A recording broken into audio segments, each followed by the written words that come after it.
Yeah, it just blew my mind.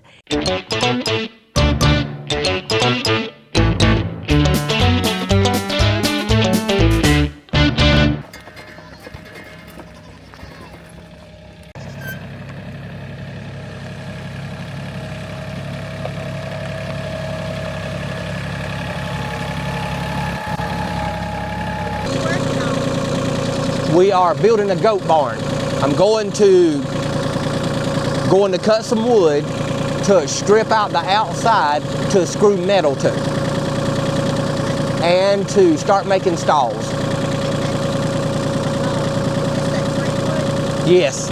As of right now, it hadn't cost us anything but a few screws and a little bit of labor. Okay, so we have got a project going on here on the farm again, and it's early morning. I've already fed, broken up water. We survived the winter storm, but the ice does remain, so it is always a chore first thing in the morning when it's really, really cold. I've been out here for a while, but now I'm starting to work on the project. So what I want you to see is what Tony is working on today. As you know, we have this new pasture here across from the other pasture.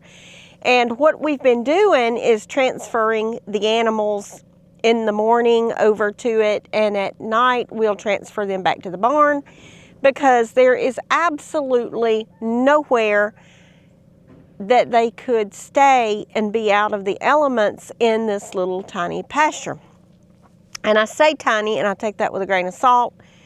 We're even adding on to this one, but that's another video. What he's doing is we ended up getting some free wood, and he decided that we were gonna use this free wood to make a mini barn. Yeah, it just blew my mind that it is going to be a barn the shape of our old-fashioned barn in the back that we use sawmill wood for, and we may end up using some sawmill wood for this one for decor purposes or just for looks. But right now, he has got this started, and I'm going to turn the camera around and show it to you and show you the beginnings of the mini barn so that the animals can stay in this pasture more than just a few hours at a time, because I need them to be over here when I fertilize over there. I don't want them to get in the fertilizer. Now today, I'm going to fertilize over here while the animals are over there. And the reason is it is supposed to start raining again for a little bit tonight. I need the fertilizer to soak in and fertilize some good grass. Once the fertilizer soaks in, I'm going for bags of grass seed because it's mid-January. By mid-February here, we're going to start getting some grass. And I need this grass to grow enough to sustain us for the entire year. Because as you know, over there, they eat the grass down. I could not split the animals up last summer, so it did not work good at all, having all the animals in one pasture for the whole summer. They totally destroyed the grass. So I am trying to get that back. Now we're building on to the pasture that way, and we are going to have double the pasture size this year. Well, more than that, because we're going to work on it going that way also. We're going to have a lot more pasture space for our animals this year. I do know that we will probably end up getting 1 or 2 more animals, but not a lot of animals. We are going to try to stick with what we can feed, and just know that, you know, winter protocol is grain and hay, and they have been on that for a while. So to keep the animals good and healthy, we're going to have to use what we've got, use our brains and our muscle power, and just go ahead and get all this accomplished. So let me turn the camera around and show you what we're working on. Okay, look at that. Is that not the cutest barn? As you can see, it is going to have the middle right there, and it's going to have metal all the way around it, so it's all going to be enclosed except for this front part right here. So we'll be able to have a stall on this side and a stall on this side. So really, y'all, it is a mini barn. I was not kidding. He has the most brilliant ideas sometimes, and I am so grateful.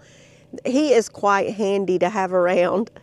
When I started talking about not having a way to keep the animals separate for more than a few hours at a time, he came up with the idea that, okay, we have got to build some kind of shelter over there so that we can leave the animals over, at night.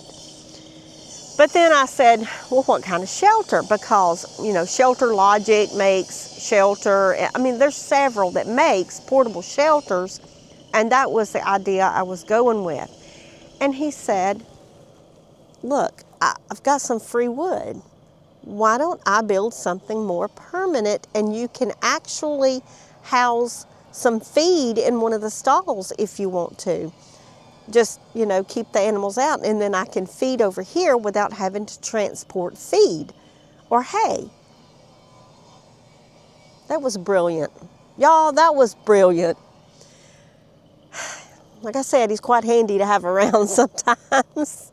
So the minute I said, yeah, that would be awesome, he went to work.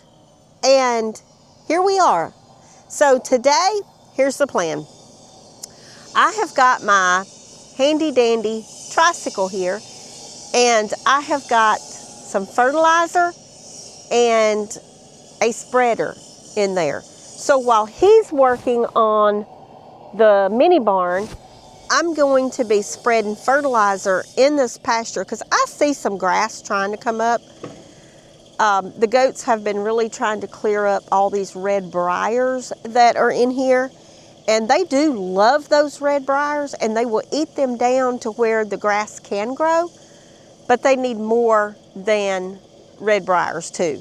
So for right now, the goats are in this pasture that is turning green with Nellie. But as soon as I can start getting some grass over here and we get the shelter completed, then I will transfer them back, and they can stay over here for a while that grass grows. Meanwhile, later today, we still have the T-post pounder that belongs to Brooke and Jason, and we're going to go ahead and put in the T-post for the new pasture over there. So then the only thing left will be pulling wire and putting on a gate. So therefore, we will have another pasture. Now that one really does need cleaned up. So the goats will probably get to go over there for a little while and try to get all that cleaned up. And there's quite a bit of grass over there too. So they'll have a mixture of everything. I see some grass growing right here that looks really pretty. Okay, well, let me get busy and let's get some fertilizer spread.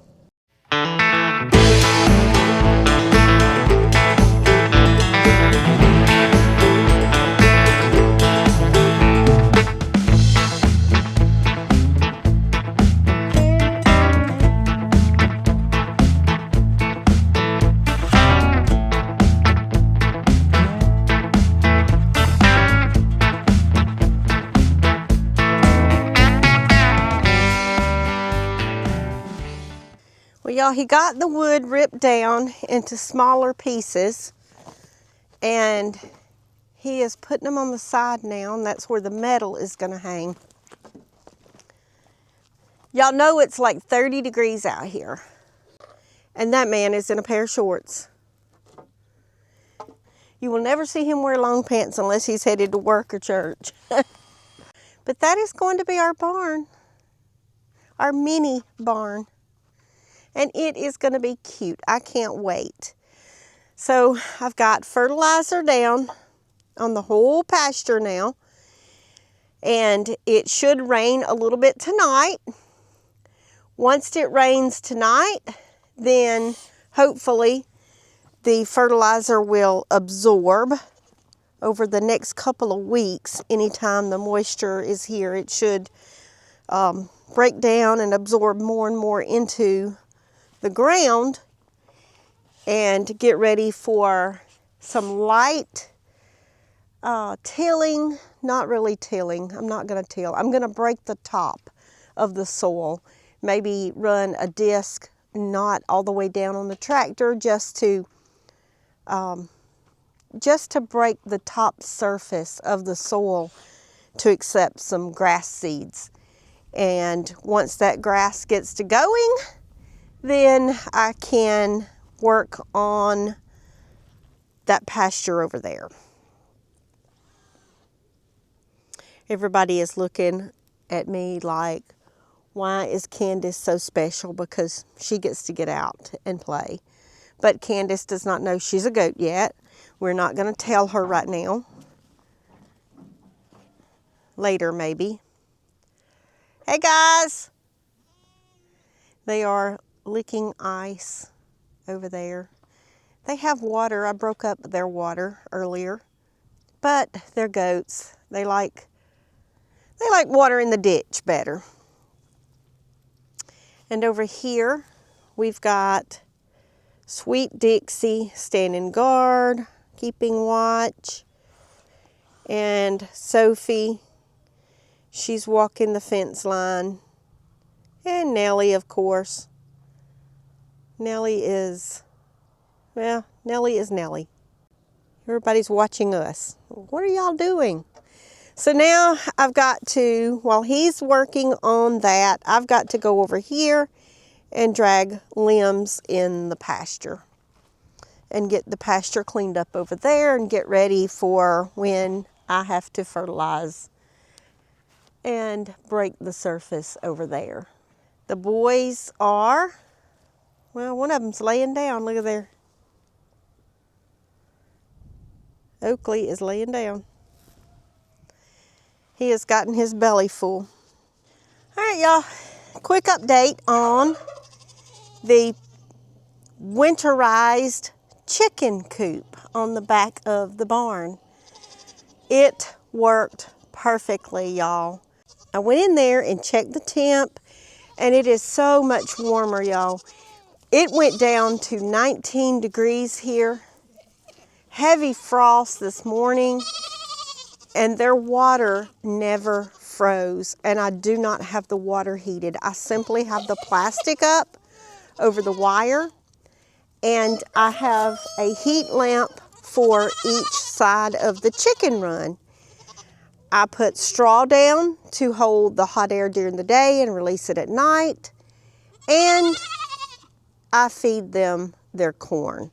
They're producing a lot of body heat, and it also will add to the heat inside that chicken run. Y'all look at this sweet thing. Look at this sweet girl. Hey, Nellie. Hey, Nellie. Hey, sweet girl. Hey, sweet girl. You're still not going to let me touch you, are you? Huh? Are you going to let me touch you? Yeah? Okay. Just a quick one. Just a quick touch. Just a quick little touch. Y'all, I know that she's not the tamest in the world, but I love Nellie. And Nellie just really needed someone to love her back. Well, it's not going to be that goat, Nellie. But I do love Nellie. And right behind me, yep, there's Candace. Right behind me, everywhere I go. Okay, y'all, I'm in the house where it's much warmer now.